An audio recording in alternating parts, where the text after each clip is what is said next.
Is it going? Hold on. That's what she said. Is it in yet?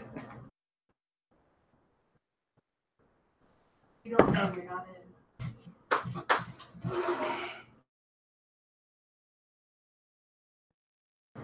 in.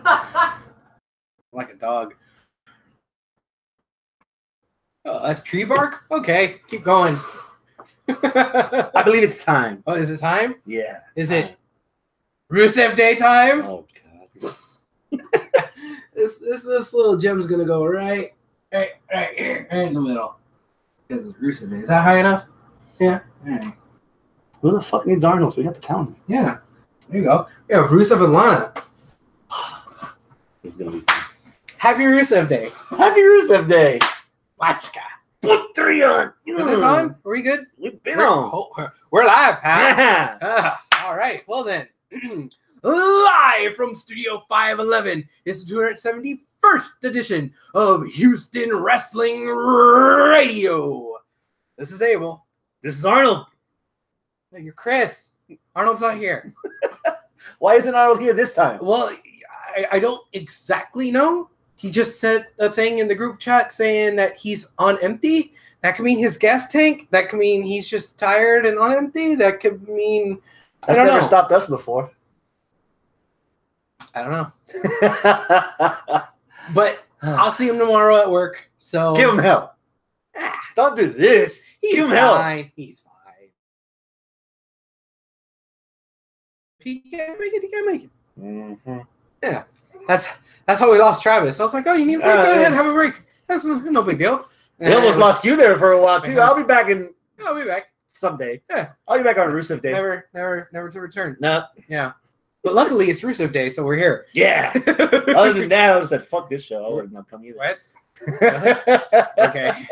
Well, on that note, if you are joining us live, thank you so much. 8 p.m. Central Time on Wednesday evenings, p.m. for now, right? If you are live, then log into your little thing here on YouTube. You have like a little YouTube account. You can log in, and you can just talk shit. Just say hi, whatever. If I see it right here, I'll try to involve you as best as I can in the show, and we can all have fun together. If you're not watching this live, that's okay. You can still interact with us on Facebook. Facebook.com/Houston Wrestling Radio, or on Twitter @HWrestling Radio, or you know what? We've had kind of a resurgence on the Instagrams. I was just about to ask. Yeah, the Instagrams. You can check that out. I think that's HWR podcast on Instagram. You look at me like I know. Correct me if I'm wrong. You're totally wrong. Is it @HWrestling Radio also on Instagram? There you go. Also on Instagram Houston Wrestling Radio. It's Houston Wrestling Radio on Instagram? Yes. It's a whole lot of things. Search for it, okay, guys? You can also just leave a comment right here on the old YouTube, because that's easy because you're already here. Is there anybody there already? I don't know. Here, I haven't even pulled it up yet. I'm over here just telling people to look at it. I haven't even looked. But yeah. Where are we? It doesn't show us this. Why? We'll do it live. Are we not live? There we go. Okay. Technology, folks. There you go. All right. Is anybody here yet? Oh. Porsche. Well, Porsche sitting on the couch. And Ryan. What's up, there Ryan? You go. Nice to see you. He says, you're not going to say hi to me or Porsche. I just did. It took us a while. Jerk. Ryan, let us know if we're glitchy. Yes, please let us know. We're experimenting around with shutting off everything in the house except for this. And hopefully that'll figure. For a while. Yeah, we'll figure it out. The studio will also get moved here pretty soon as well. So you're gonna have to come up with a new studio. We're gonna have to have a new studio name. Yeah. We'll figure it out when we get there. Yeah. Signed a lease on a new place today. Nice. Yeah. Yeah. Put down the deposit. Well, we signed the lease yesterday. Put it on. How much blood did you have to sell? A lot. How much semen? You don't give that away. Not enough. When you come back tomorrow, there'll be another floor on your house. Ryan says you are always glitchy, and I was talking to Porsche saying, "Hi, Abel. You're not you anymore." It's okay, whatever. Let us know if we're better this week. He was trying to say hi to Porsche and not to us. If New Day has taught you anything.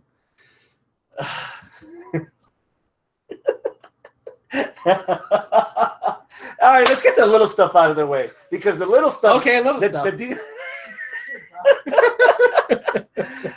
All right. Did you watch Mixed Match Challenge? Yes, sir, I did. Match of the Week candidate.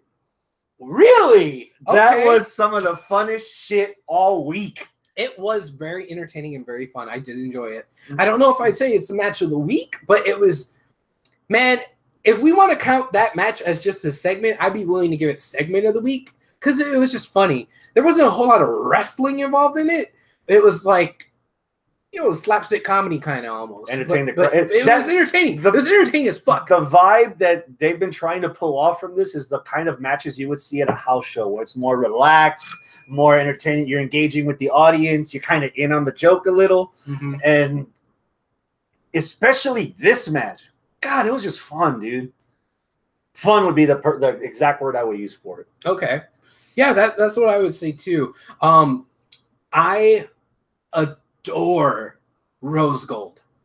I want this to be something that we'll see on the main roster. Mm-hmm. Like, okay, Naomi and Uso, okay, I get it. They're married, so just a mixed match challenge. Yeah, it's cute. So just keep it off. Lana and Rusev were a thing. They're not a thing. They're married, but they're not like a unit. So, okay, that's fine. Becky and Sammy, okay, that's just mixed match. This is the one team that I want to see going forward, canon on Raw and or SmackDown from here on. Because as I was watching it, I was like, Goldust just found himself a new Marlena. But a definite upgraded version where she's not just a manager. Hell, he could be her manager because 2018. Exactly. From the moment that they both walked out, normally Marlena's the one smoking the cigar and making Goldust look good and taking off his robe. No, when they both came out, Goldust is pretending to have the camera and he's asking Mandy, give me a shot, turn your hair. Ooh, this is good. Keep it rolling. I was like, yes. Yeah. Yes. I like it. Yeah. I want this to continue. I like it. Especially when they were going back and forth about, oh, this is teamwork. And they give each other a high five. They start hugging. I knew they were going to get to the kiss. And I was like, oh, man, he's going to cock block this poor old man. And she did it. She was like, all in. She was ready for it. And then they played into it. That dude, bro, you cost me, man. What's up with that? Oh, it was fun. It was live, man. I liked it a lot. Yeah. It was very fun. Yes. It was good. Yeah. Yeah. And then when Naomi did the dive and Goldust was standing right there, kind of ducked, and she hit she went over Rose. Yeah. He turned around, oh, that was great. And then Jimmy was up there like he was gonna, do a dive too, and then he got back in the ring or whatever. The best part so far is it's slowly starting to nullify my biggest gripe. Mm-hmm. We adore Lucha Underground because everyone's on the same level. Right. They have this mixed match. One of the reasons they have the playing field where it's guys against guys and girls versus girls. But not only the interaction, like, for example, when Goldust was blocking Naomi and Naomi just left over him, but seeing the ladies breaking the pinfalls on the men just to make sure that the team can keep going. Freaking Mandy Rose straight up on Jimmy like, oh, shit. Like, okay. Yeah. This is getting good. Breaking up the pins is they could get away with that. It's not, what network TV would say, oh, a man hitting a woman. Mm-hmm. So they could get away with it. But I like it. I like the way that they're sneaking in that they can actually do stuff, intergenderly. Mm-hmm. So I don't want to say I'm surprised because I was the most optimistic out of the three of us before it happened that, hey, they might actually have something here. I'm just glad that that's the truth. And I'm glad that you are on board because I remember you were a little bit more negative than I was going into it. And now it seems like you're on board. I'm getting there. It was weird because coming up to last night's viewing, as far as the pairings, this was actually going to be the first episode that I was going to just skip completely. Oh, really? But since I had lost my feed at times during the SmackDown live showing yesterday, I figured, you know what? I didn't get enough wrestling tonight. Let me see if they can win me over. And and there was enough entertainment value in the match that it kept me intrigued. It won me over. Not just that, rather than me being judgmental that by me skipping last night would have possibly been me skipping the rest of the tournament altogether, it kept me back in. Okay. So, and because of all that, from my perspective, I'm willing to give it at least a candidacy for match of the week. Okay. Robert, welcome. Thank you for joining us here tonight. He says this in the live chat. It's a little glitchy, but not too bad. So I guess that's a step in the right direction. We're Please getting there. keep us updated because, like I said, we're experimenting with the technology here. He also says, I'm Little Bigs. Yeah, that's a very, very cool pairing, too. Yeah. If I had to pick between the two, between Rose Gold and Alexa Braun, I'd go with Rose Gold. That's just me because I like Alexa and Braun together. But they're worth a lot more separate. Exactly. On television, they're a lot more separate. Stole the words right out of my mouth. Yeah. Yes. Porch sitting on the couch says, Rose touched a black woman's hair or a black woman's weave. Oh, you don't ever do that. Don't do that. She's going to die. Yeah. That's the one thing I learned from dating black women. Don't ever, ever touch their hair. That's an investment. You don't mess with that. No. Don't do it. No. See, she agrees. She's going to Cesaro uppercut somebody and touch that black woman's hair or weave or whatever. Just stay away from that region, the cranial region. Just stay away from it. So after the MMC, we had 205 Live. Yes. What are your first impressions of the new 205 Live? I had a bit of a rumor. Somewhat kind of, if it's true, confirmed my suspicion, which was Vince kind of said, hey, I'm going to let go and let somebody else take control of it. And I was thinking this last week. I thought it this week. And then I saw earlier today that there's this rumor going around that, yeah, Vince isn't in control of that and he handed control off to Hunter.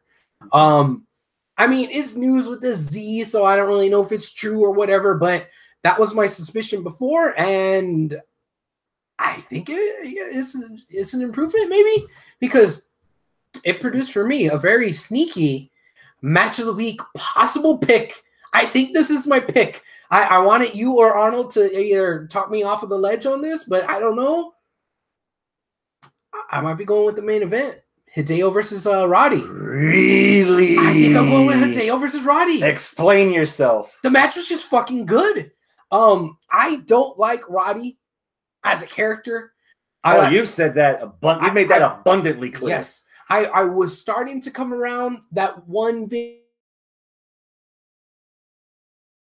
and all that. I was like, oh, okay. But then they just kind of dropped it, and he just went back he went back to losing. That's what happened. They built him up just to have him job out. Both. Yeah, both. They quit focusing on character and they had him just lose.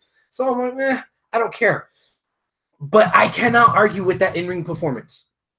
That in-ring performance was amazing.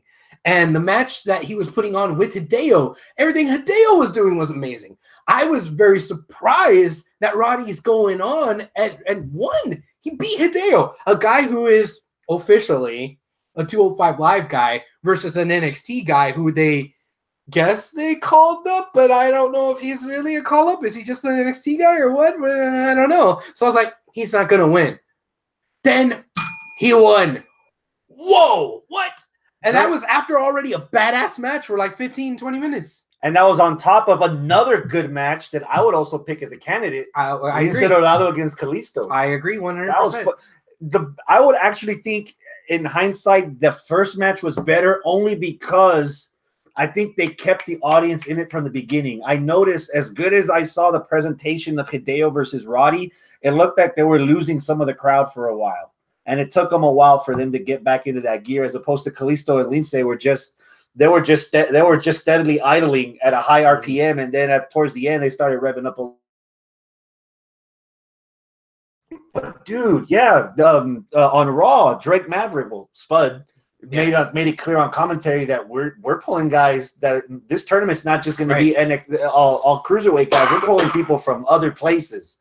As long as they make the weight cut, yeah, it's fine. As long as they make the cut. Okay. The biggest thing I liked of 205 is mostly because it's one of the facets of the show that I've still been invested in throughout this entire run. Mm-hmm. Gaba Gulak and Tony Nese are actually going to be competing against each other.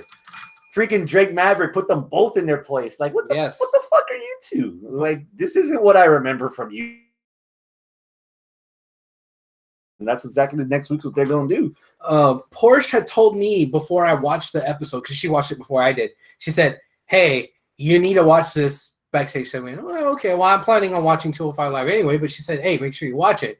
And she even brought it up in the live chat again right now, reminding me that she really, really enjoyed that backstage segment. And as did I. I agree with you, man. And I agree with you too, Porsche. That was entertaining, and that wasn't what I expected out of Rockstar Spud. The Rockstar Spud that I know is not Drake Maverick. The Rockstar Spud's a little pipsqueak, the legend that could. Drake Maverick's already walking around like he belongs there. Exactly. Yeah, sure, he's a little short guy, and he's shorter than most of the 205 Live guys, which is saying something. But they're not treating him as such. He has the title of general manager, not the title, but he has the title of general manager, and people are respecting it. And sure, I suspect that it's Triple H that's really in charge of everything, whatever. But kayfabe-wise, he's the guy that's bringing this new 205 to the table, and people are taking note. And if he's going to be calling out people like Enzo and Gulak for, hey, you know, you need to step up your game. You've been losing. You used to be a tough guy, and now you're not, and you're just counting your abs. Go out there and prove it in the ring. Oh, okay, cool, man. I like that. I like that assertion, I guess you could say. So yeah, it's good. Seth, welcome. Thank you for joining us in the live chat. Seth says this. Love the shirt. Yes, thank you. Well, unless he means your shirt. Oh, he would have no idea where this shirt came from. Yeah, I visited a brewery in Arkansas over the weekend. This is the first time I wore the shirt, and I already got fucking A1 sauce on it. God damn it. All right. Can't take me anywhere. He also says, how are you guys? Well, I'm good. Getting over a cold last week, you know. Hump day. People trying to get me sick, and somehow I'm still surviving. Thank you for your concern, Seth. Yeah. We very much appreciate it. We feel loved. Seth, how are you doing? How you doing? Oh, hell. That was Joey Tribbiani, not Enzo Amore, by the way. Okay, we'll let that one go. Yeah. I'm curious, even now with Roddy going over on Hideo, I'm even more invested in how far they're going to take this Cruiserweight thing. My match of the week, that might be my match of the week pick, you were half right. I've got Roderick Strong versus Tyler Bate from last week's NXT tapings that happened before TakeOver. Okay, that's a very strong...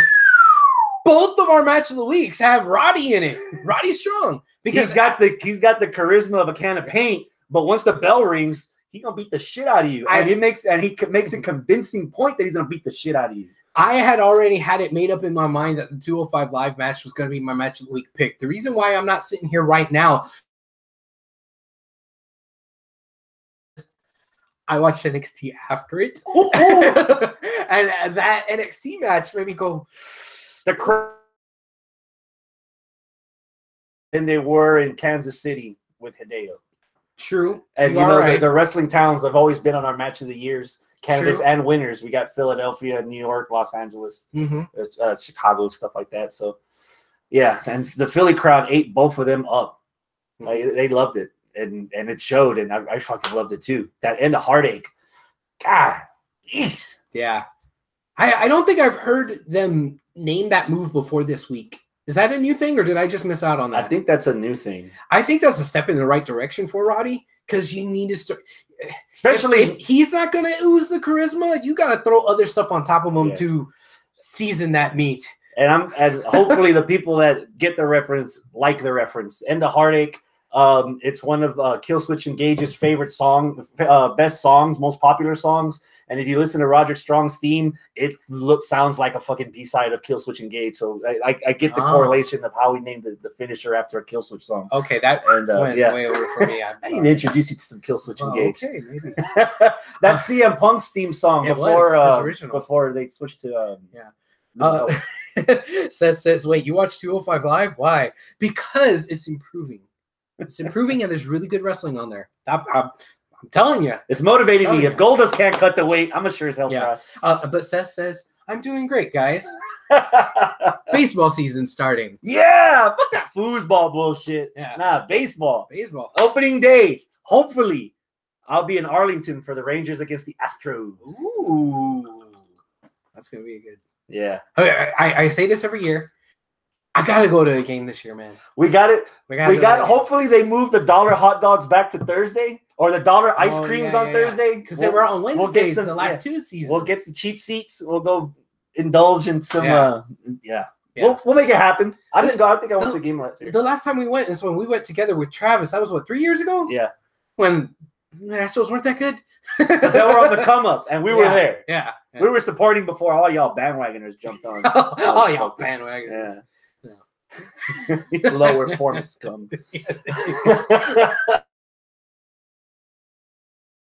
Other happenings from NXT. Lacey Evans. It must have been because It must have been because that Philly crowd is so into freaking Nikki Cross right now. I was not expecting the level of heat that Lacey got, but man, did she play up to it? Yeah. And oh my god.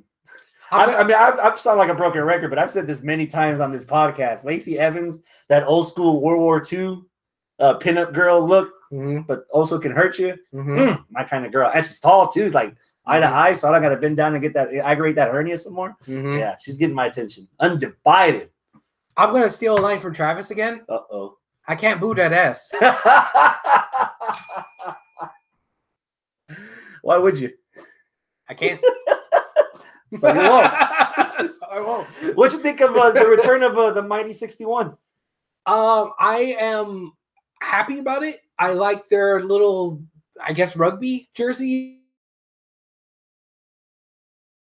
When Cesaro first came in, it had the taper on the thigh, and they're like, "Oh, he's a rugby player." And this is more genuine, and so it looks cool. I like it. They had a little match against the Ely brothers, which I kind of marked out more for the Ely brothers than I did for TM61, even though I'm not supposed to, because wasn't it like I want to say early summer or end of last spring that Brennan was putting photos from live events where he was teaming with the Ely brothers. So it's like the Ely brothers. Oh, that means Brennan's one step closer.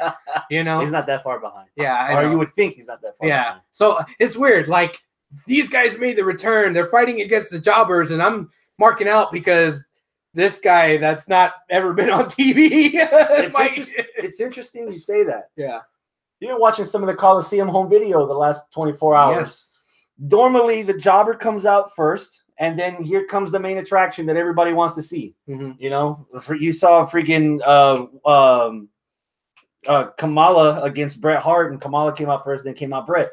I found it interesting that the people that had the most to gain and the most investment on the roster came out first to introduce the opponents, to make the opponents feel credible enough to be in the ring with them. I always thought it was backwards, that the Ely brothers that we know like a little bit of nothing of, and then the Mighty 61 that are making their big return, yet the Mighty 61 come out first, and then the Ely brothers come out. Yeah. Same thing with Nikki Cross. Nikki's got all the adulation in Philly, yet she comes out first, and then here comes her opponent. Yeah, you know, and I kind of found that not in a bad way, but I did find it interesting that that they're treating these guys like it's not just enhancement talent, or there's the possibility that, oh shit, maybe Lacey would have gone over, or they're going to pull something out. And Ely brothers weren't just like straight up lay down jobbers. You know, it wasn't like Braun versus two no names. You know. Not named Ellsworth, you know. So they put up a fight. You know, it was a good little back and forth match too. So maybe that adds to it. But what I think is a little bit more interesting is the promo afterwards, where one of the clones or whoever it was came up to TM61 and was like, "Hey, what's it like being back?" or whatever, and they cut their promo. Said that they might be changing their names. They're not TM61. But they're the Mighty Don't Kneel, which is what they were before. But does that mean that that's their name and they're reverting back to that? Or did they just say that as a tagline? I would prefer it because TM61 it needs a lot of explanation, especially when they have the logo on the tights, and it's not even the whole logo, it's just the +61 because that's the area code in order to start dialing out to make calls to Australia. And then what does the TM mean if they're So but they've been using it on their Yeah. promos that they're the mighty and they're TM61 and the mighty don't kneel, and the mighty don't kneel. You don't have to know their past in their independent wrestling.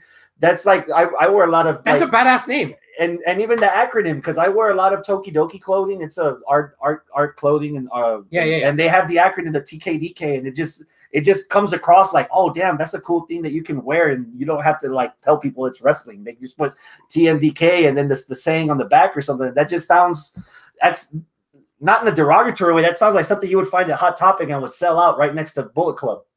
You know? Yeah. So I hope they go back to it. I mean, whatever helps them get more over than they are now. I guess they had to get rid of it. When they left the Indies and went to NXT. Maybe that was like one of those Daniel Bryan, Bryan Danielson things, just so that WWE could own it.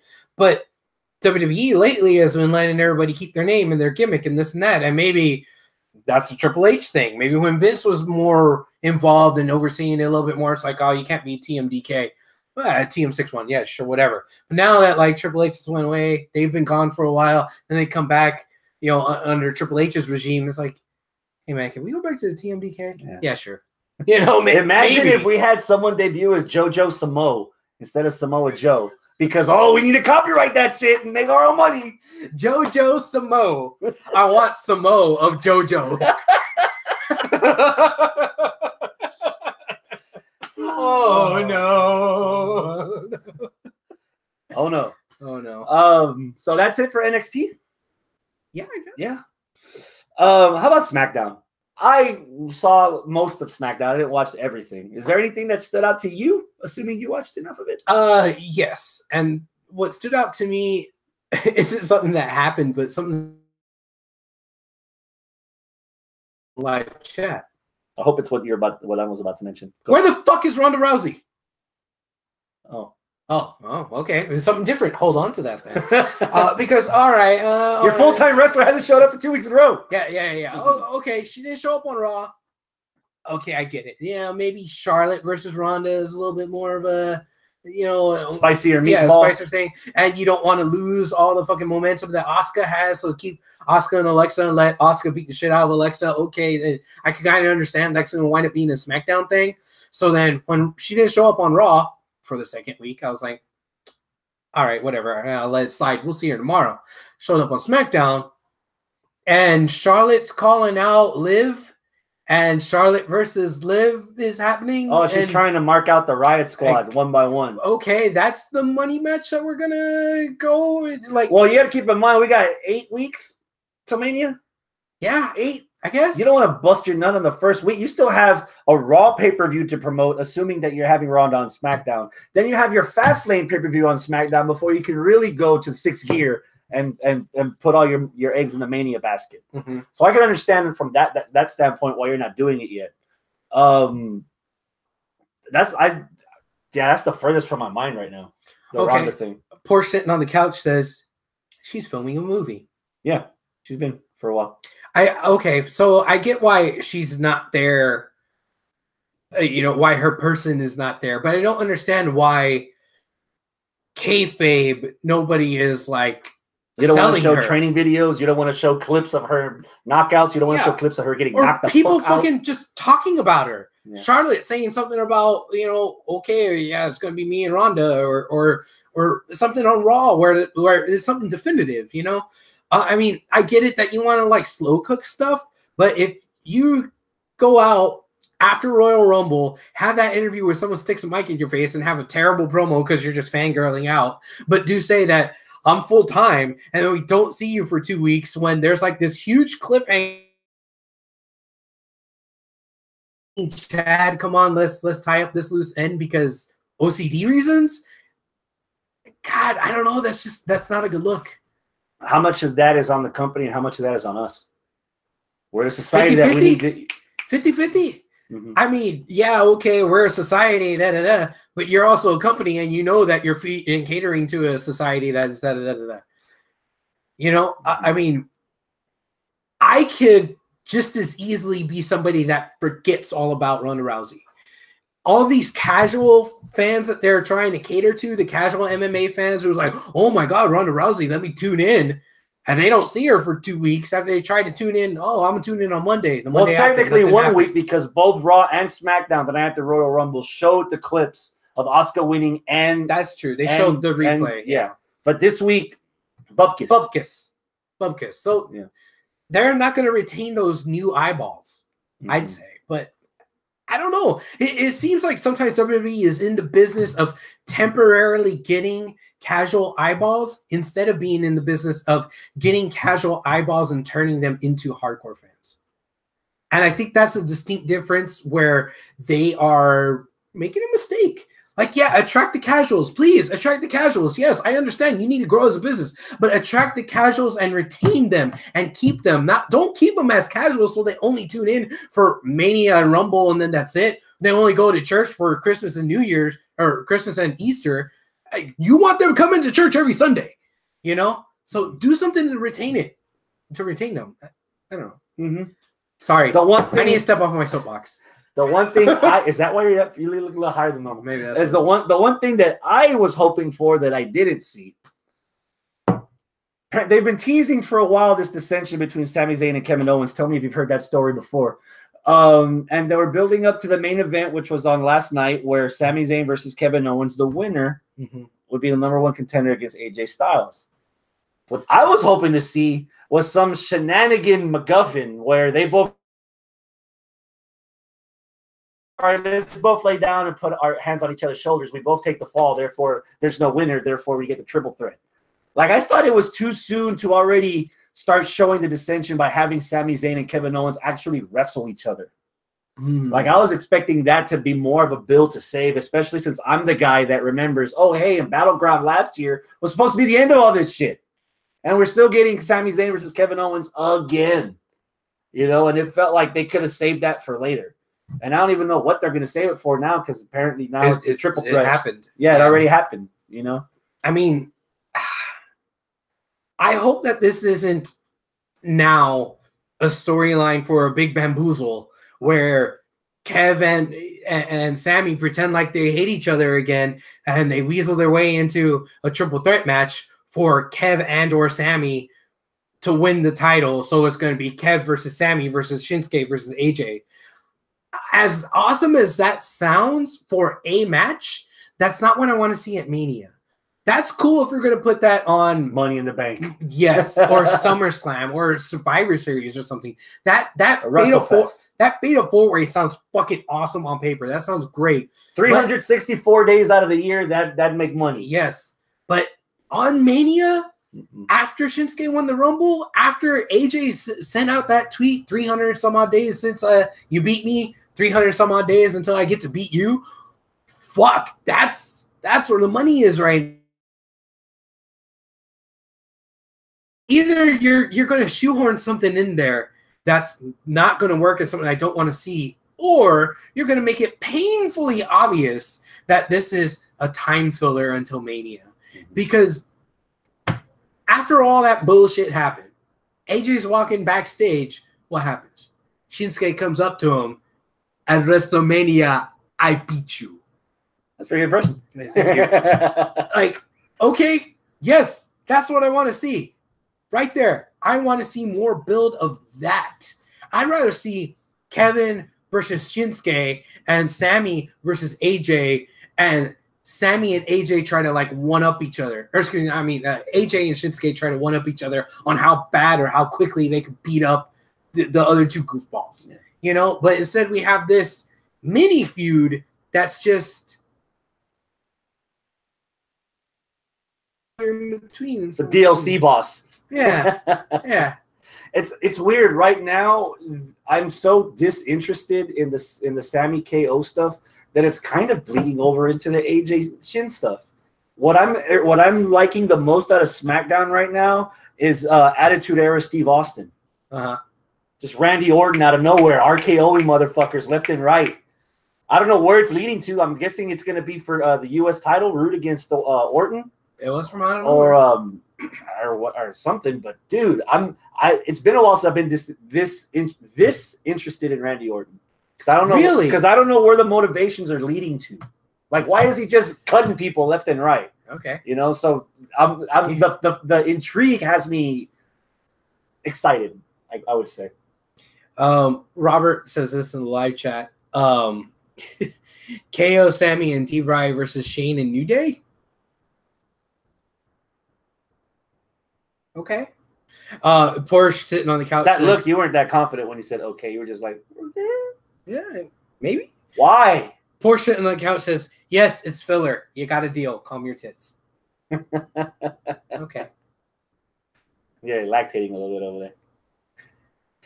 Benj and Gable have new targets.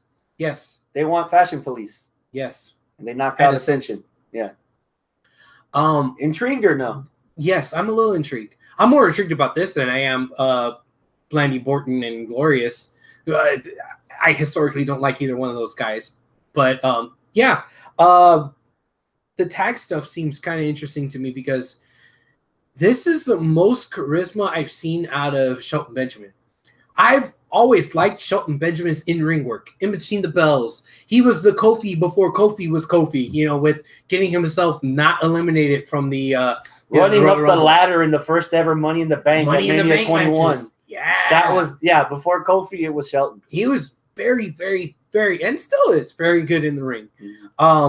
He didn't have the charisma.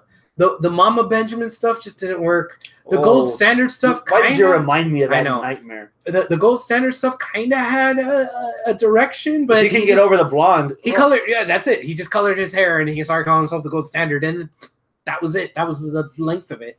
But Gable has a way of pulling stuff out of people, and I thought... Oh, shit. Like he's... a frat boy like again? He got out of Jordan when they were in NXT. Yeah, but that's not what they're doing here. No. He's pulling shit out of Shelton Benjamin, but he's pulling intensity out of him. He's pulling a little bit of a mean streak out of him that I didn't know Gable had. And Gable's just kind of being a bit of a competitive dick. And Shelton's following right along. And they're kind of developing this character of these dudes who kind of have chips on their shoulders. And they're really good, and they can really talk, and they can really wrestle. And okay, they are not American Alpha 2.0 for me now. They are their own thing. They're not World's Greatest Tag Team 2.0. Yes, I agree. They are their own entity. I would like for them to get a team name. Benj Gable. Okay, Benj Gable. An official team name. If that winds up being it, then I'm okay with it. I just need to hear commentary say you want it on a towel. I want it on a towel. I want it on their fucking Titantron. I want a official name for them. Okay. But for the time being, yeah, I'm on board. If there's anything that's intriguing me more in the tag team division, it's the slow build. Hold on. Uh-oh. Oh no. Remember Aaron? Porsche. Remember how Gable was shoosh? They could be team Sushi. I didn't say sushi. I said shush. Shush. But he says it shush. Arnold, why didn't you come? The very slow build that we're getting to a match that we've seen months at a time, but it still feels brand new. Is Bludgeon Brothers against the Usos. I forgot to mention this last week because there was so much going on last week. But the promo that the Usos cut after the Royal Rumble felt like a page out of old school Dusty Rhodes as far as like the common man and coming back from the grind and all this stuff. And then last night, their promo about starving for hunger and thirst for the spotlight. All right. Holy shit, they must have been taking that Paul Heyman class in NXT or something. Because their gimmicks aside, the first week where they did the penitentiary lockdown and they showed the graphic of the cage door slamming. I don't know if there was a lot of those kind of crazy graphics this week, but no, there wasn't. But still, the substance in both of the promos last week and last night, dude. Okay. I've said this again earlier. I have never been as excited to see the Usos on my television than I have been these last like 2 months, especially the last couple of weeks. that's funny because when I saw the Uso promo, I felt like they went up and said a whole lot of nothing, and I don't know what their direction is. I get what's going on with the Bludgeon Brothers, but I felt like they didn't even really talk about the Bludgeon Brothers. They didn't really talk about anything. They just kind of went up there and said stuff. I don't know if well, I'm being the first overly promo critical. last week, they were saying that you can be teams, you can be friends, you can be brothers, but nothing's ever going to come close as the twin relationship that I have with my other half, with the other Oos. This one might have been a little more, a little less focused on someone in particular, but it's plainly obvious that that's where they're going with. Okay. Usos versus Bludgeon. And I'm ready for it, dude. We've enjoyed Usos versus Wyatt family, Harper and Rowan, years ago when they were going back to back and they kept it fresh. 2 out of 3 falls kind of all this other stuff. And we wanted more. Like it didn't, they changed it enough that it didn't bore us to death. Yeah. Now it's a completely different type of character for the Usos. It's not the, hey, let's wear the face paint and let's get all the cheers. We're going to be badasses. We're going to be attitude era wrestlers, but we're going to still be solid in our convictions enough that people will respect us, therefore cheer us. Okay. And the Bludgeon Brothers went from like a weird ass gimmick to an even fucking weirder ass gimmick. but Harper looks to be in the best shape I've seen him in. Rowan's looking a little bit thinner than he was the last time we'd seen him, and they've changed up their style enough in the ring that they're different than what you remember 2-3 years ago. So the new Usos against the new Wyatt family in 2018, I'm ready, dude. Okay. That's going to be a good. What? Robert Bedlett says one of them got grills. They did? I didn't see the grill.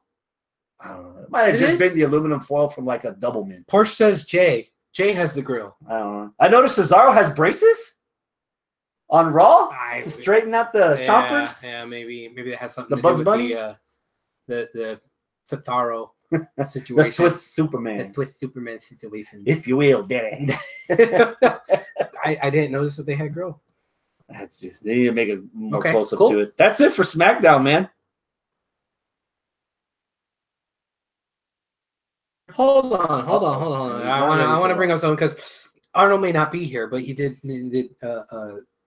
send in something. He says that he's got 3 match of the week picks, and I believe What's his third place? one of them. Well, he didn't put it in rank 'em? order, but I believe one of them is from SmackDown: Rusev versus Rude. The crowd kept me engaged in it. Yeah. The first time ever watching those two wrestle. Oh, we need to talk about something else, but continue. And dude, it was fun. I was surprised that Rude won because Rusev was clearly over. Oh yeah. Like bandwagon. Hopefully that doesn't affect Rude's fanfare from here on out, because I think seeing as you don't have a SmackDown pay-per-view for 5 more weeks or 4 more weeks, it would have made nice sense to put the belt on Rusev even for a little bit, especially in front of that crowd. And Kansas City was actually pretty lit for SmackDown. Yeah. And it would have been nice to have Rusev win it. Hopefully they do something with this, you know, because you would hate for all that momentum. For example, the whole Zack Ryder thing, he did all of it on his own, and they too blind to acknowledge it until by the time they acknowledge it, the fire's already out. Yeah. And you're not going to get the same reception you could have if you'd have pulled the trigger at the best point, you know. So hopefully the build up to Rude and Lana, if it's not for the U.S. title, or if it's not for a run after Nakamura and AJ are done, or if they're not winning the charity for Mixed Match Challenge, I hope there's a finish line for all the work that they're putting into. Because, dude, they're pulling shit out of their ass, and it's fucking hilarious. Noted. What? At the top of the show. Yeah, I mean, you're talking about how great Rusev is and all that stuff. At the top of the show, you know, Shane and D-Bry were out there trying to cut a promo, talking about, the next big guy or whatever. That part. So, yeah, and everybody started, Rusev Day. Like, we listen to our fans, and we know, and it's our job. Everybody started going fucking nuts for Rusev Day. Shane stops the promo, turns to the audience, and goes, noted. And they continue with the fucking promo. If anyone understands what Rusev's going through right now, it's fucking Daniel Bryan. We don't need to turn Rusev straight up babyface, but any chance to get to do Lana is the best, Lana's number one. I'm all in, dude. So hopefully, yeah, that pays off with something. All right. So what I wanted to transition off of that into was this top 10 list. I have no idea what the fuck they're going with this. Yeah, I don't know. I saw the video. Yeah. I mean, is that why Orton's cutting people? Because he's too good for number 9 or 8 or whatever. Whatever. Okay, so this is supposed to be they didn't say this isn't kayfabe, okay? But they're trying to market it as though, hey, all the boys in the back voted, and this is how their ranking is. You can't vote for yourself, whatever. So these are the locker room leaders and blah, blah, blah. Okay, that's cute, but what are we going to do with this top 10 list? And when you look at the top 10 list, it's a little suspect because 10 is Ty Dillinger. That already screams fucking kayfabe to me, you know? Also, what's a little suspect about it is that there's no heels on the list. It's all fucking baby faces. The other suspect is that AJ's well, okay. The fourth one is no Rusev. The one I was about to say is AJ's number 1 and Charlotte's number 2. Yeah, you got your men's and your women's title holder. Like, I don't doubt that AJ wouldn't be number 1 and not as well respected as the top guy. I get it. So, but the fact that, such a coincidence that number 1 and number 2 are your main title holders. Like, this list seems a little cooked, I'd say, so what's the point? I don't know. Yeah. The only thing I could come up with if I had the book, I would introduce somebody from NXT or somebody from outside and use the top 10 as like a hit list. And one by one, just out of nowhere, randomly backstage in the parking lot, the lights go on after a match. And then the next thing you know, from number 10 to number 2, they're laid out. Men and women. Make it even keel, especially after a mixed match. And debut whoever it is that's like knocking out all the, like a bounty hunter, knocking out all of these. And it's fucking John Morrison. And he knocks them out, all of them to number 1 and face-to-face to number 1. And that's where you start your rivalry. That's how you debut them. And then once that rivalry's over, you got everybody else on that hit list that wants to get his comeuppance. The only problem with that is that I don't think WWE would allow, even if it's off camera, for John Morrison or some other man to lay out a woman. What if it's a woman? That's what I was going to say. No. Shayna Baszler. Oh, that seems like something dickish you did. She gets all the way up to number 2. Everyone's expecting Charlotte to get got. Charlotte doesn't get got. Charlotte finally beats AJ at number 1. Yeah, and then Charlotte is like out in the middle of the ring fighting the Riot Squad or something stupid. And then lights go out. Boom, there's Baszler. Yeah. Choke. And the best way to build it is that she's from the UFC. So she feels that she needs to go up the rankings to get to number 1 contender. Book it. Okay. And I would not lose any respect for Rusev or for AJ or for Orton because they got choked out by somebody that legit can beat the shit out of you in 30 seconds or less, or it's free. Okay. But you know damn well WWE ain't gonna do that shit. Yeah. This ain't the countdown to Jericho or anything. It's just gonna be some random nonsense. Robert Midland says, so they're not gonna pay off Dillinger versus Sammy? I guess not. Well, we got 6 weeks before Mania. That's what Porsche says. Porsche also agrees with you. It should be Nikki Cross. She's crazy enough to do it. Yeah, but like I want to see her with a finger in her mouth, like listen enough to do it. Face is ruthless enough. Yeah. Okay. If she beats Ember for the title and then she takes the title to SmackDown. That's if this list doesn't update every week. Because if it updates every week, then you're not. If they do it monthly, she has a month to plow through everybody. There you go. Yeah, she could probably plow through everybody in a month. 10 people in a month. That's like what, 2 to 3 per episode? Yeah. Well, no, probably 3. No, 2 to 3. Do it in house shows too. Oh. Okay. So speaking of the women's movement, we were just so let's transition to Raw because I really think that they fucking had something with little 5-foot midget Alexa talking down about Brock Lesnar like she didn't give a fuck if he ate babies. Like women give birth; they're not afraid of nothing. Like she's not afraid of. dude, and Kurt Angle sold it like a million. He's just like, I wasn't trying to insult women, but that was easily one of my favorite was great. segments of the entire week. That was great. Because the idea that you said earlier that they need to do something to keep the casual audience that they won over from the Rumble, from ESPN, from Deadspin, from UFC, from all these outlets that they came from. Women out there are going to understand and they're going to relate to Alexa Bliss being forced to wrestle in a fucking death match 5 weeks, 6 weeks before their biggest event of the year. Like when Brock the dude don't got to do shit. Right. Dude. That's a good fucking point. She wasn't wrong. She's the heel, but she wasn't wrong. Yeah. They could have really made that work, man. They could have. Yeah. Fuck.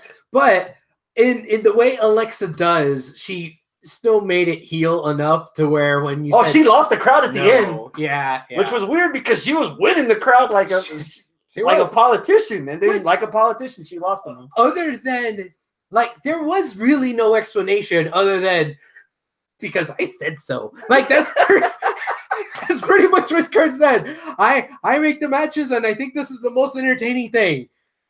Then he gave it over to the people, and the people are like, you know what? Do you want to see a match? Time's not up. I'm sorry. Time's not up. Like Kurt Angle pretty much said, hey, do you want me to stand around and talk some more, or do you want to see a match? And everyone's like, yes. Yes. Of course everyone's going to say yes. Hey, do you want to see a match? Yes. The answer is always yes. Yeah. So, get out of here. Answer me this. We have Roman versus Bray. Okay. For the Elimination Chamber. Uh-huh.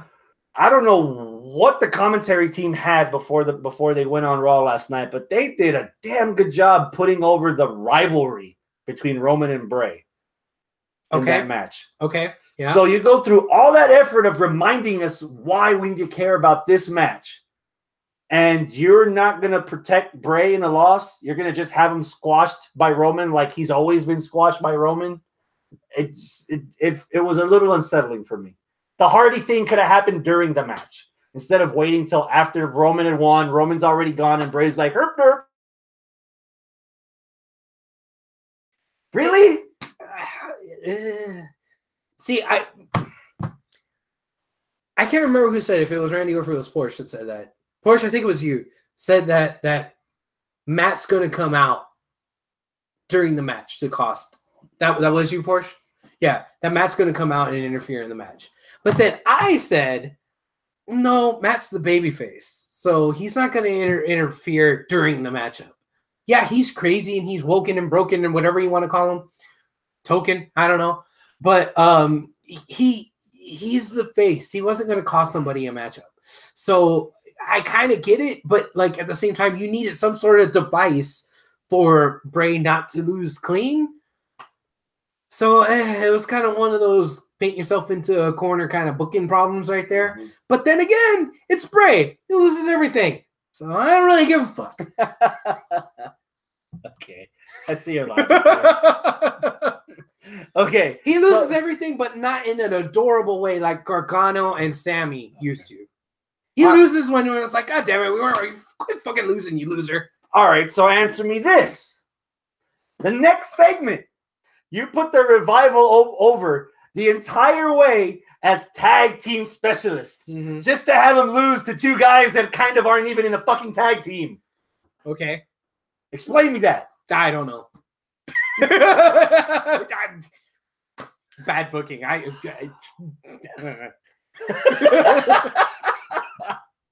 still don't get it. Yeah. None. No idea. I like the Revival. I want them to succeed. I want them to do better than what they're getting right now. I feel like they need an old manager to remind you that this is why they are who they are. Bring in Oli. Much like one of the ugly ones. I would agree with you if it wasn't for the fact that Dawson is Dawson, right? Not Dash. It's Wilder. Right? The bald one. The bald one's really good on the mic. Yeah. The one with the hair isn't as good on the mic, but moments. But you lean more on Baldy. Yeah. I don't think they need a mouthpiece. Yo, dude, I wouldn't mind if they got Authors put of Pain over. needed a mouthpiece. I wouldn't mind if they got put over by somebody back in the day saying, you know what, you remind me of me. I know you're gonna succeed. Malenko, he's a road agent, right? Yeah. Have Malenko show up and give him his fucking blessing. Seal He's of a approval. horseman. Yeah. Yeah. Have Malenko just show up, give him a nice slap on the ass. They're all the same height. Yeah. Vanguard 1 flies in from the back. Been good interference. Vanguard 1 flight in. Which again, dude, I don't want to say this yet. But you're gonna. But I'm gonna. This Vulcan stuff is just broken light. Well, now that Matt officially has all the licenses to the broken gimmick, maybe it's not. Now he's not cracked anymore. He's gonna be completely. Hasn't used any of it yet. No Senor Benjamin, no Compound, no we'll Vanguard 1, no nothing. It's just been him laughing. Oh, yeah. He hasn't even been busting out big fucking $6 words and saying it with his crazy accent. He's just been laughing. And that's it. That's all you get. I warned y'all. Try to warn y'all. Que la chingada pinche madre. All right. Thumbs up or thumbs down on the participants of the first ever women's elimination chamber. Oh, I need to be reminded who they are before. Alexa's defending against Mickey, Bailey, Mandy Rose, and Daria. Daria. The MMA fighter. She changed her name. Sonya Deville. It's dangling upward. I got a half chub. Okay, so let me finish that off for you. Asuka's wrestling Nia in the same paper. The triple threat at Mania. Ooh. Would you rather have Asuka versus Nia one-on-one or keep the mystique of Asuka and insert Nia in the chamber? Because as much as I love Nikki, I think that's a wasted spot. I would have Nia in there. Who would you replace? Mickey. Mickey? Yeah. Not Sonya Deville. Well, you gotta have somebody from Absolution, right? Well, you got both of them from Absolution. Oh yeah, you do. Mandy and Sonya. But I think Sonya would be a good foe. See, in my mind, I'm already getting rid of Mandy being in Absolution and you want her in Goldust. Rose Gold is now a thing. Fuck Absolution. One of them, all Absolution is just fucking Sonya Deville now because Paige is broke. So, yeah. In more ways than one. Yeah. Man, poor Paige. That's still heartbreaking. Yeah. But regardless, she's not wrestling, so womp womp. So, the chamber. I'm kind of there. Maybe I need a little bit more build. I need to be fluffed a little bit here. I don't know. But I love that we are going to get Nia versus Asuka. But how many times if you don't think about the main roster? I was gonna say if you don't think about it. Once you start thinking about it, it's like Nia acts like before. Nia acts. She cuts on the promo. She's awesome on the mic. She's very attractive. It's like I'm gonna do the one. I'm gonna do the one thing that no one else can because Asuka can't beat me. It's like, you know what? I have the network. 1, 2, 3, 4, 5 times she's beaten you. 5, 5, 6. That's half a Ty Dillinger. Yeah. That's a break-even rating on Rotten Tomatoes. 5, and you're now all of a sudden we're supposed to forget. Like, take the blue pill. What's that? Yeah. Robert Redland, Nia needs to be in the chamber. Yeah, I agree with you. Somebody can get bumped and put Nia in there. I mean, I want to see more Asuka versus Nia because it just seems like a good match. And like I said, unless you think about it, like if I don't think about it, it's like, oh, I'm not. Yeah, sure. But then the whole thing with the KO and Sammy and AJ, this is just filler. It's filler for Asuka to get to Mania. Is it? I think it is. I at least I hope it is. I don't want to see a triple threat at Mania with Asuka. Let me give you something to think of. What was the one thing that they emphasized at the Royal Rumble with Shinsuke and with Asuka? They get to choose their opponent. I've not heard Asuka on television, on the telly, once say that she's fighting Alexa for the title. So there's still a chance that they were having all this build that Alexa, assuming Alexa walks out with the belt or somebody else, that they have to deal with Asuka. What if fucking like after Fastlane, fucking Asuka shows up and says, you know what? I'm taking out Charlotte or whoever. And then we have 5 weeks to figure out, all right, so if what's her face isn't defending, well, who's gonna defend? And then in comes Ronda on Raw. Asuka versus Charlotte and Ronda versus Alexa. Ronda versus Alexa has to be on the main card because that's going to be like Ronda's most other fights. It's going to end in 45 seconds. What does that have to do with Nia and it becoming a triple threat? By the way, Nia's still going to lose. Asuka would have to lose for Nia to yeah, so Asuka will beat her like she always beats her, and then it'll just be we'll have a number one contender again or some other shenanigan to figure it out, or Ronda just comes in. Yeah, Robert Medler says, so this is setting up Asuka's first loss? Question mark? No, I don't think so. If Asuka's going to have a first loss, it's going to be at Mania. I said this last week or 2 weeks ago. If a little bit, knowing that somebody has to win just for the sake of a winning streak, you know? So, I mean, look at how much Undertaker has lost. Undertaker loses all the goddamn time, you know, except for Mania. At Mania, it kind of got to the point, because it started out coincidence, but it kind of got to the point where, oh shit, this is his thing. He needs to win. And then he just made it a thing. Now we got to run with it. Yeah. It wound up being a monkey on well, not on his back, but on Creative's back a little bit. Like, 20-0, 21-0. Oh no, 21-1. And it became a thing. Well, with Asuka, it's like, all right, she's established. She has a 2-year reign.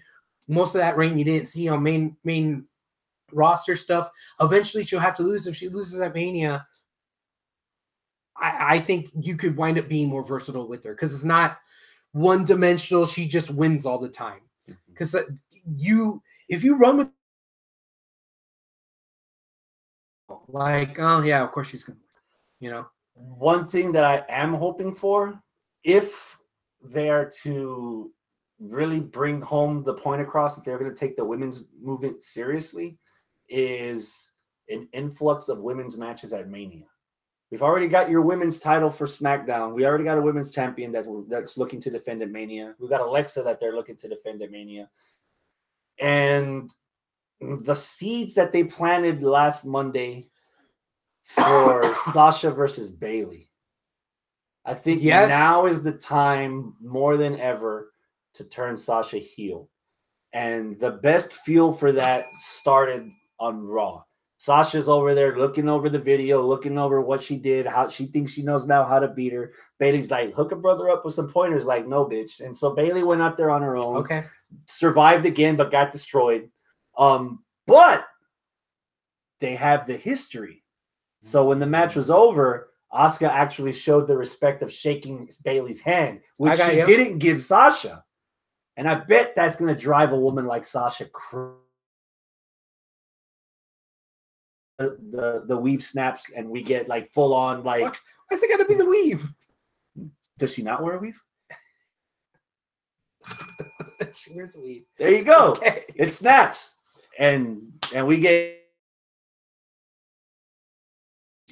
Sasha versus Bayley at Mania. Robert agrees with you in the live chat. Renew the rivalry.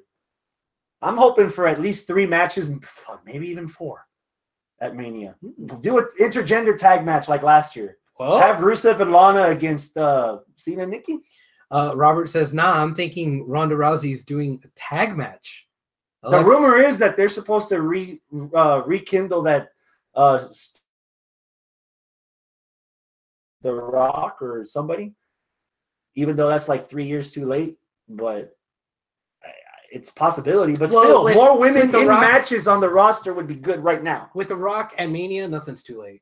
Yeah. Oh, you do that. You do that with 2 weeks in advance. That's it's over. The Rock is fucking.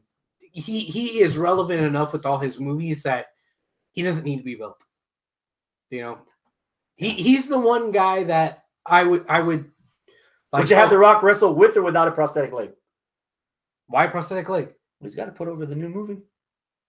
What's his new movie? Skyscraper. You didn't see the trailer during the Super Bowl? Oh, where no. he's prosthetic and the family's like trapped inside the skyscraper and it's on fire and he's like, I saw the poster, but I didn't see the commercial because I watched the last half of the Super Bowl. That's good. That was a good half.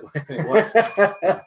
Thumbs up or thumbs down if Rob Gronkowski actually decides to retire and he gets into the ring. Like thumbs up or thumbs down if I think he's going to do it, or if he is or isn't going to do it. If you think do I want it to happen? Do you want it to happen? I only kind of want it to happen. I don't think it's going to happen. Dude, it's instant heel, dude. Oh, instant heel, dude. Yeah, he's a heel. He's a dick. He's a patriot. That's all that matters. That's worse than being a dick. He's a patriot that stands up during the national anthem. You can boo him all fucking day. He'll be like Bret Hart. He'll get cheered in the United States, but get booed everywhere else in the country because he's a fucking patriot. Yeah. I'm just curious. Okay. Enough talk about Gronkowski. That foosball. Fuck that foosball. Will there be a women's battle royal match? To like the Andre men's. What's Andre's equivalent for women? Well, you wouldn't say Mae Young because that's we had the classic. Yeah. I guess Moolah Memorial Battle Royal. Moolah, I guess. Okay. Yeah. Maybe. I don't know. Nah, 4 matches on the card's enough. We don't need all that one. All right. How about Elias winning the triple threat and being the last guy? I sure hope he plays 25-minute concert inside that fucking chamber. Yes, by himself. Oh God, yes. yes. Wasn't that somebody did like something similar to that where they were in the chamber just talking shit or doing something the entire time? Who was that before? I don't remember. Maybe it was Jericho. And he locked himself in the cage because Goldberg was going to break him, and he wound up spearing through the cage and killed. Through the plexiglass or some shit. I don't know. Yeah, that's a very good. Sing Viva Las Vegas. Yeah, and have Braun break it just to shut him up. That's a very good opportunity for something character-wise to happen. If he's going to be the last one, he's going to be in there the entire time singing. He breaks the guitar on Braun's head, and he no-sells it. Oh yeah. Everything's legal in the chamber. Yeah. The Fiji Memorial. I think WWE owns the rights to Fiji. Yeah. Oh, that'd be funny though. So, what are you thinking about the chamber so far for the men? All right. So we got Elias, Cena, Braun, Roman, The Miz, and then we have one more match. A second chance is what they're calling second chance match between Finn, Hardy, Bray, and who else?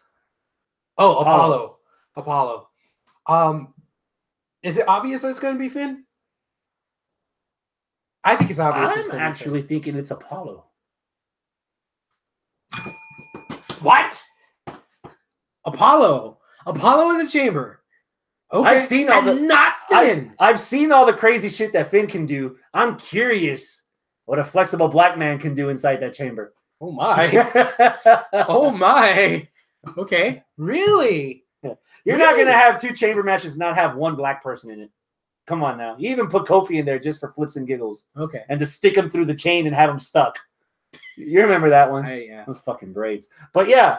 I'm actually more intrigued in the men's chamber match right now. Okay. No slight to the women. I just think that right now every man in there feels like they have a. You mentioned this before that the chamber back then, the storyline built the match, not the match building the story. And right now there's enough people around there where I can viably think that I would, for example, I wouldn't mind an in your house pay-per-view where Elias Sampson's getting a #1 contender match with Lesnar. I could see all 5 of these guys right now, or maybe even 6 or 7, depending on who you want to mess with. Have Bray prey on Brock Lesnar's deepest fears and actually try to scare him. I can actually see like 5 or 6 of these guys actually threaten Brock. Boo. Yeah. And so it's working. Like I'm digging the men's chamber build right now. Okay. And I'm intrigued. I'm curious to see where they're going to go. I sure as fuck hope they don't make it too obvious, because if it's stank of obviousness. Oh, hey, by the way, this Monday tonight, Roman Reigns is going to – guy that can't beat the Miz twice, lost his Intercontinental belt, but all of a sudden he's worthy of the big red period belt. Like, nah. It's like that. It reeked of, oh, yeah, we're shoehorning this. So I hope it's not that obvious and they surprise me with somebody different against Lesnar. Okay. And fuck it, dude. I wouldn't mind if it was Strowman.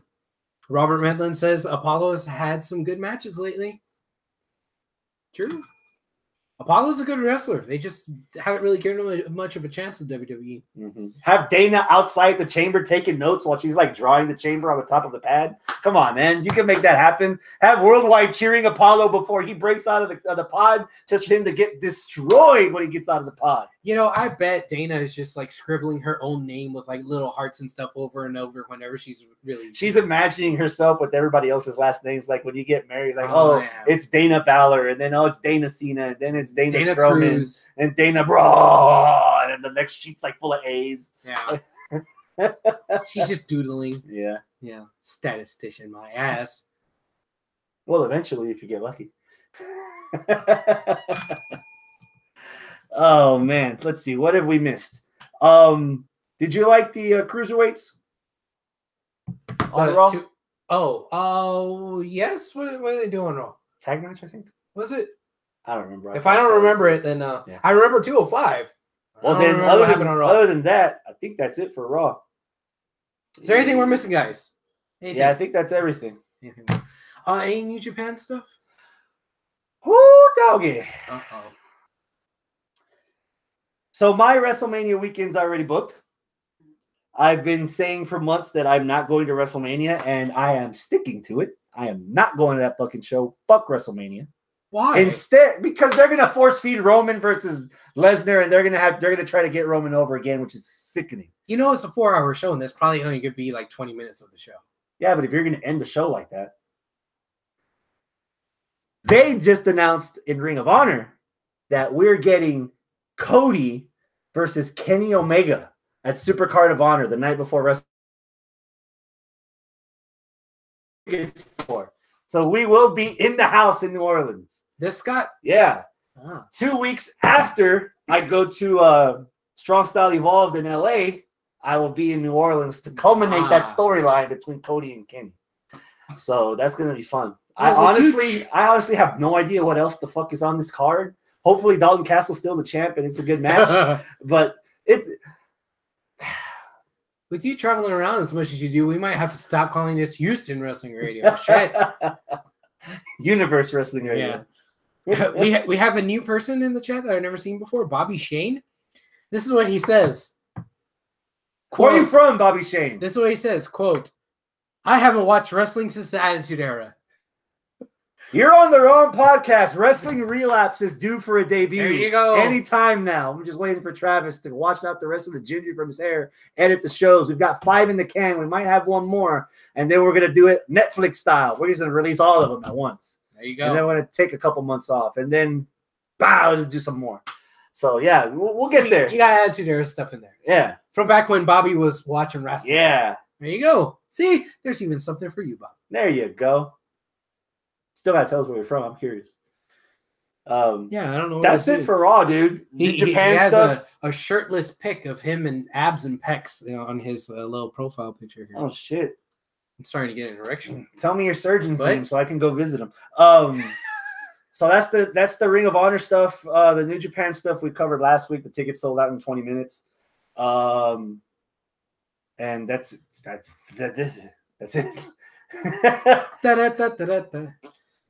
This weekend we're having a DZW house show. Yeah. Not a TV taping, live event. But come on out. Whose house are you doing the show at? At the DZW's house. Oh, okay. Yes, Olympus Arena, 1812 Avenue D, Katy, Texas. Olympus Arena. Does anybody have medals? I don't think so. I don't think anybody has any medals. I mean, we have title belts, and those aren't medals. It's made of metal. Made of metal with a T, not a D. METAL. That's what you're talking about. Yeah, you know your D's, don't you? What? But yeah, please come out 7 o'clock Saturday night, this Saturday. Yeah, not sure if we have main events booked yet. But yeah, we had some. Duperon got his shot at Silky, and man, it got, what's the word I'm looking for? Violent. It got violent. There was a lot of that Bubba Sparks ugly. It got ugly. Okay. There was the weapons involved. No DQ stuff. You said this was in Katy? In Katy. This sounds like something that happens in my neighborhood in the 5th ward. In my apartment complex. It could have Shit, been. if y'all know those stories. Could have been. Woo! Yeah. So it was. Ooh. So I don't know. We're gonna have fallout from that. So please come check it out. Come support your boy, who's the commentator for the TV show. This isn't gonna be for TV, but I'll still be there. So if you want to support the competition, apparently MVP's doing a triple threat match at ROW with Ruthless Ryan and Gino down in Texas City. That's this weekend. I don't think it's this weekend. Yes. It's this weekend? Mhm. So next weekend's the women, right? Yep. Oh. So this weekend is just a regular old ROW. This weekend's the Sausage Fest, and next week is all the breasts you can handle. Do you like them original or crispy? Or do you like them grilled? Crispy. Yeah. Or spicy or mild? Spicy. Hell yes! Ah, yeah. Hi, papa. Can we call it a night? Adios, my friends. Keep it classy. What do you got, though? Hit subscribe. Do the subscribe-y thing. Tell your friends. Turn on notifications. All that good stuff. I still edit on iTunes too. Damn it! If you want to just Download. podcast, If you can't stand look that at all face. this. How?